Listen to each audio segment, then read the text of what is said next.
There it is. All right, let's move on to the University of Washington Huskies football team. They played Oregon this past weekend. Lacey, how'd that go? Oh, my goodness.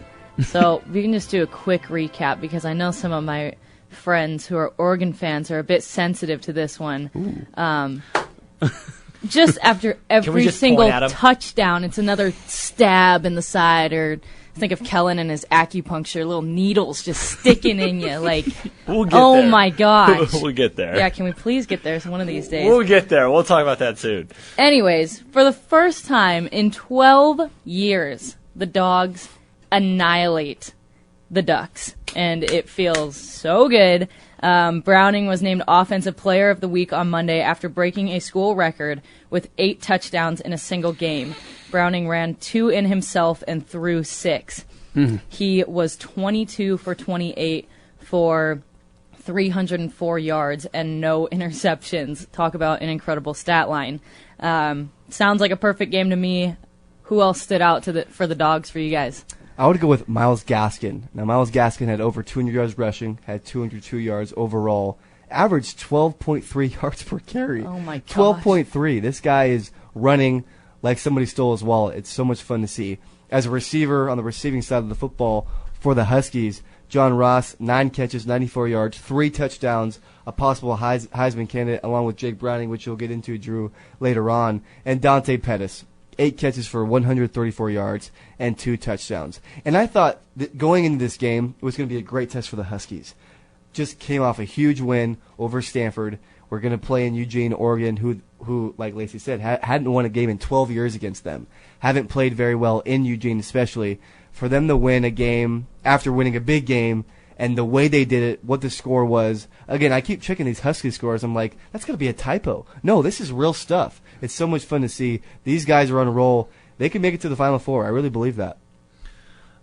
Jake went back to his Folsom High School days of scoring 8+ touchdowns a game and absolutely tearing up the field. The Ducks had no answer and put this kid on Heisman watch. I thought after last week or 2 weeks ago when Christian McCaffrey had his absolute meltdown against UW, I thought that Lamar Jackson had the Heisman locked, and I thought that the West Coast would never see another Heisman again. And then Jake Browning goes for 8 touchdowns in a single game and says, hi, the Pac-12 is still relevant. I don't think Jake can win, but I think Jake can definitely attend the ceremony as one of the top 3. I think UW looks to be very competitive. I want to see UW in the Final Four. I want to see UW as the 4th seed. I want them to play Alabama in the first game, and I want to see West Coast shotgun football, little air raid, little under center, a little bit of everything that Washington does against good old boy pro style lineup. We're bigger, stronger, faster SEC football, and I want to see who comes out winning. I really do, because UW is dominating the Pac-12. So let's kind of back it down a little bit. We got to get through the regular season to get to that postseason. If the Huskies are going to make it, UW has a bye this week. So let's look ahead.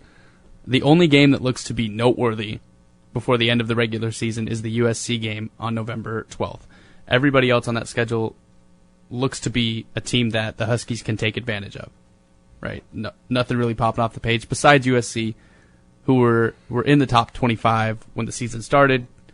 And they could be that game that gets in the way of an eventual situation. We go to the east side of the state.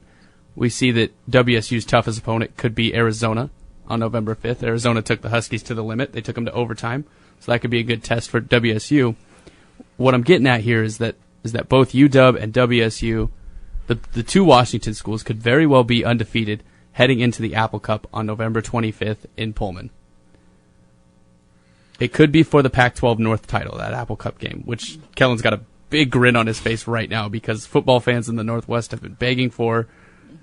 What are your thoughts? How excited would you be if that were to happen? Can this happen? Is WSU going to make a mistake? Is UW going to make a mistake? Like, what do you see? It's interesting with WSU. Like I said in our pre-show meeting, we don't know what we're going to get from WSU. We really don't know what we're going to get from WSU. But I believe if they are both undefeated on November 25th, Christian, I think it's going to be the biggest game in Washington, even past Seattle Seahawks games. They'll get College game day. No question. No question. Mm-hmm. And I honestly can see the fact that it's at Pullman. You know how I love my home teams. I could see that being a close game, but I can see the Cougars honestly pulling it out. I think it's a mental side of the game. I think Mike Leach, I got to read his book. Because that guy, I mean, his interviews are so funny, and yet he's one of the smartest football coaches around.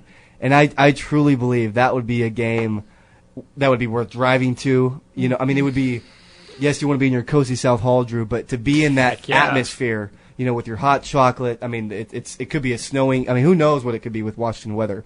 But it would be so much fun. Seriously, that would be, that game, I can't even put it into perspective how amazing that would be. Like you said, Drew, college game day would be there, and I could see a big upset going on. Yeah, I would like to think that the Dogs are going to win just because of rankings and whatnot, but I think the Apple Cup, it's like any crosstown rivalry. You never know what's going to come. I think of PLU.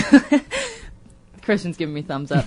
I think of PLU versus UPS last year. Oh my gosh, women's basketball. Mm-hmm. We were the bottom of the freaking barrel. We were last in conference, and UPS is up there, second or first in conference. And we take them into overtime.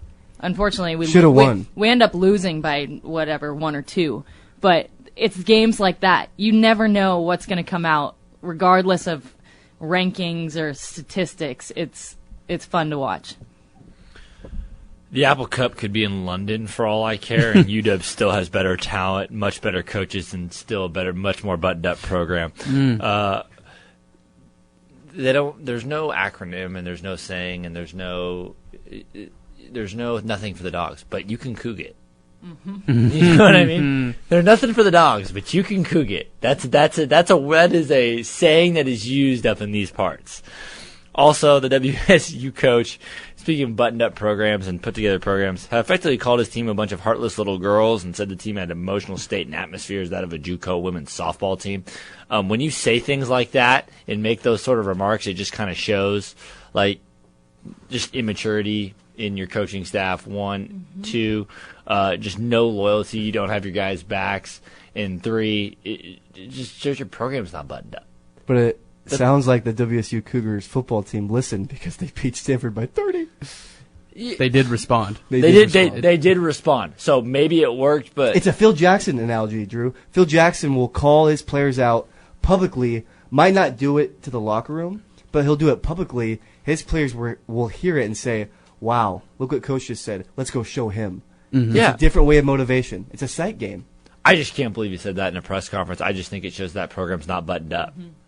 Well, for us Washington football fans, us here in the Pacific Northwest, I think from here on out, we need to be cheering for both WSU and the University of Washington. So that Apple Cup, that in-state rivalry, that game that we can't predict right now because we're not sure yet. We need to be cheering for that to be for the Pac-12 North Championship because that will be extremely fun to watch. It would be a lot like if we were undefeated in conference and we go play Linfield. UPS, you name it. It would be great.